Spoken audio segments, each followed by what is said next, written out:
baduhuguye ku bijyanye n'isuku n'isukura ndetse n'imirire mibi, kurwanya imirire mibi aho dutuye. Imico ibamwe kano karere ngewe nzi ituma abahigwingira, umusanzu wanjye ni ukujya mu rugo nkababwira ibyo nungutse kugira ngo nabo babyunguke babikoreshe. Ushobora uyu munsi turakorera muri Kivumu, mwese mukabura Kivumu mesaje ubutaha mukazahurira gushaka twese tukajyayo. Byashoboka? Imico ibamwe kano karere ngewe nzi ituma abahigwingira, icya mbere ni icyo ngicyo waravuze cyo kunywa inzoga, aho ababyeyi benshi bo muri kano karere akenshi aho kugira ngo bahahire abana indyo yuzuye bagenda bakinywera inzoga. Ikindi ni ukubatita ku bana babo kuko bakunda kuba bari kumwe igihe gikeya, igihe cyinshi bakunda kuba bari muri kabari. Uruhare rwanjye njye ndumva nazagenda ashishikariza abandi bagenzi banjye, abana bagenzi banjye, wenda nk'igihe turi muri karitsiye nkabakusanya nkababwira ati muze ngira icyo mbagezaho, nkabaganiriza bakagenda bakabwira ababyeyi babo kandi n'ikibazo bumva bafite bakaza bakaba bambwira, nanjye nkabigeza ku bankuriye igihe turi mu mahugurwa. Baduhuguye ku bijyanye n'isuku n'isukura ndetse n'imirire mibi, kurwanya imirire mibi aho dutuye, kandi ibintu twakuyemo nuko tugiye kugenda tukabwira ababyeyi, tugahugura abandi babyeyi bari aho dutuye, tukabahugura ku byiza byo gutegura indyo yuzuye n'ibyiza byo kugira isuku aho dutuye, nko guteranya ababyeyi mu gihe bari nko mu nama tukabasaba nk'ijambo natwe tukabibabigisha, cyangwa se tugafata nk'umwanya tugategura nk'akantu k'akarori tukagenda tukabereka impano zacu, noneho twarangiza kubereka impano zacu nko kubabyinira, tugafata uwo mwanya tukababwira tukabibigisha, cyangwa se tukabikora mu buryo bw'imivugo cyangwa se indirimbo.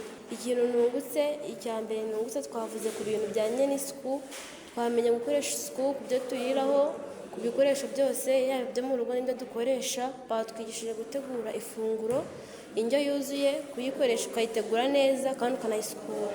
Umusanzu wanjye ni ukujya mu rugo nkababwira ibyo nungutse kugira ngo nabo babyunguke babikoreshe, ari ugusukura ibikoresho tuyiraho, gusukura intoki bavuye mu bwiherero n'ibindi. Mukwiye kuba umusemburo ukigisha abandi mu midugudu, sibyo? No ku ishuri mukaba intangarugero, mu ngo zanyu ababyeyi mukabigisha. Biba bitangaje mu nahuguwe hano barasanga iwabo bafite umwana urwaye imirire mibi. Sitagirireho rwose, ariko dufite ikibazo gikomeye cy'imirire mibi. Sante ndabizi ko yabivuze. Kuba mu karere ka Burera turi aba 29 mu turere 30 kugwigiza abana.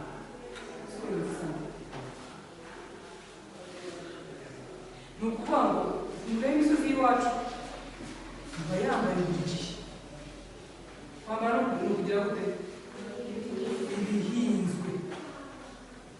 Iyo tubisaruye baravuga tudukeneye amafaranga bagahita bijyana mu isoko, ugasanga bagajyanye mu isoko bise byigendera nk'aho mu burasirazuba badakunda kweza, akaba ari babyira aho kugira twebwe tubirye. Kandi no mu gutegura iyo ndyo akenshi ukunda gusanga batabikorana isuku, amazi, ibyo bavomeramo ntabwo bisa neza, ugasanga bigize uruhare mu kwitera. Mwebwe ni mu bwo guhindura imyumvire y'ababyeyi. Niba wujije imyaka ya ntungamubiri banza uha abana, ujya kugurisha hehe?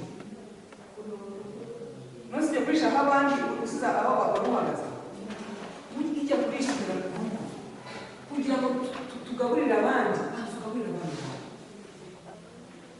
Kandi umwana apfira mu mutima, umwana apfira hahandi hasi agisamwa kimara kuvuka.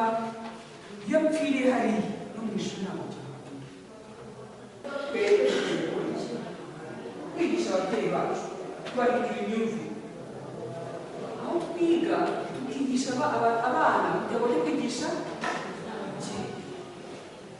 bibaye ngombwa muri inkumi mwese n'abasore wowe ukaba yananiranye atita kuri murumuna wawe niba hari amagi wowe ibyo yateguye agaburira umugore yakubita yagenda gute yagukubita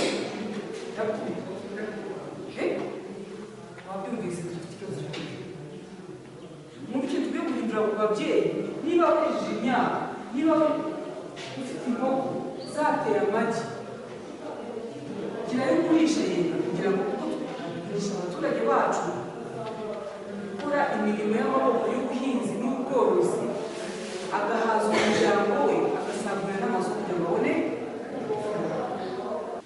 ushobora kubikora sikeji nk'umukino mukawugaragaza hari icyo umugenda hano siko abana tuzi baradufite mu biganza wikosora ufite ubwenge arikosora mushobora gukina umukino mugaragaza ko ababyeyi babatereranye ntabavuze ngo barabana bibi byo kurya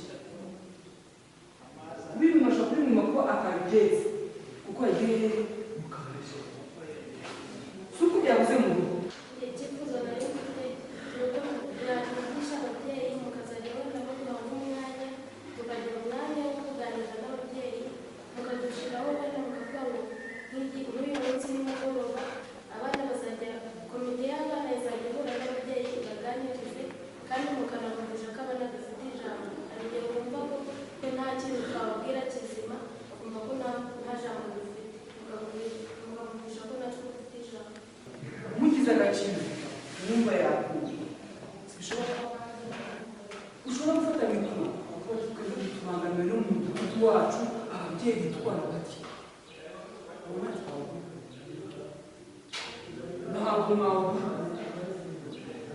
ahubwo dutangira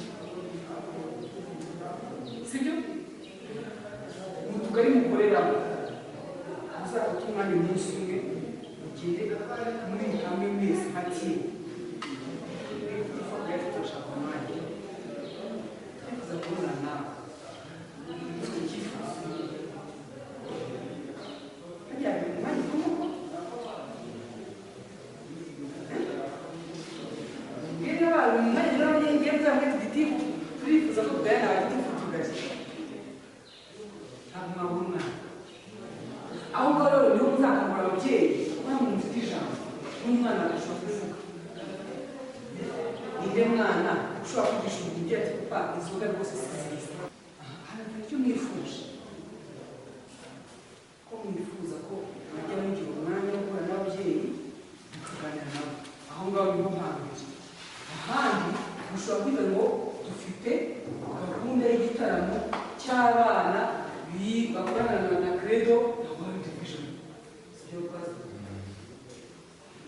dufite mesaje mugahita nk'igitaramo mugategura imbyino mugategura iki tukaza duhamagara abaturage ngo baze mube mesaje rwose